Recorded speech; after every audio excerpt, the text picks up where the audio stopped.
ગીર સોમનાથ જિલ્લા કલેક્ટર શ્રી તેમના સ્ટાફ સાથે અચાનક ઘાંટવડ પહોંચ્યા. રુદ્રેશ્વર જાગીર ભારતી આશ્રમે મહાદેવને શીશ ઝુકાવી ધન્યતા અનુભવી.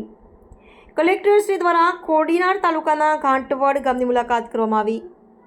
ગીર સોમનાથ જિલ્લાના કોડીનાર તાલુકાના ઘાંટવડ ગામે આજે કલેક્ટર શ્રી ઉપાધ્યાય સાહેબ તેમના સમગ્ર સ્ટાફ સાથે પહોંચ્યા હતા.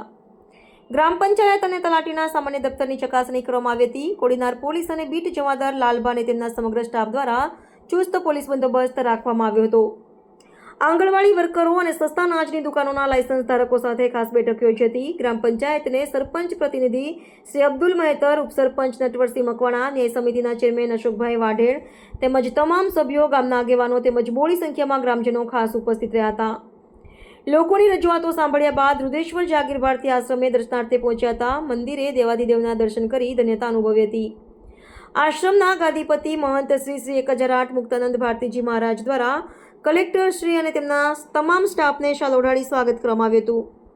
ગામના અનેક જટિલ પ્રશ્નો વિશે સરપંચ પ્રતિનિધિ શ્રી અબ્દુલભાઈ મહેતર, ઉપસરપંચ નટવરસિંહ મકવાણા, ન્યાય સમિતિના ચેરમેન અશોકભાઈ વાઢેલ અને પંચાયતના સભ્યો તેમજ તલાટી કમ મંત્રી વિજયભાઈ દ્વારા તેમની સાથે વાતચીત કરવામાં આવી હતી.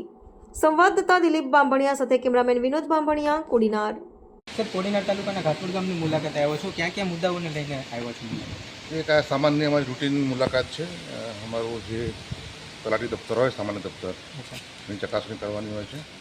સાથોસાથ ગામના લોકો સાથે બેસીને સંવાદ કરીને જે સરકારની જે કલ્યાણકારી યોજનાઓ છે તેનો લાભ ગામના બધા લોકોને યોગ્ય મળે છે કેમ, કોઈ તકલીફ છે કેમ, એની ચર્ચા કરવામાં આવતી હોય છે. ત્યારબાદ તલાટી રેકોર્ડ જોવામાં આવતું હોય છે. કેટલી વ્યવસાયિક નોંધો બાકી છે, સરકારની યોજનાઓનો અમલ કરવો, આ વિવિધ પાસોની તપાસની અંદર આ મુલાકાત દરમિયાન કરેલી છે. સાહેબ, તમામ પ્રકારની તપાસ કર્યા બાદ શું કહેશો, કેવું લાગ્યું? સરસ છે.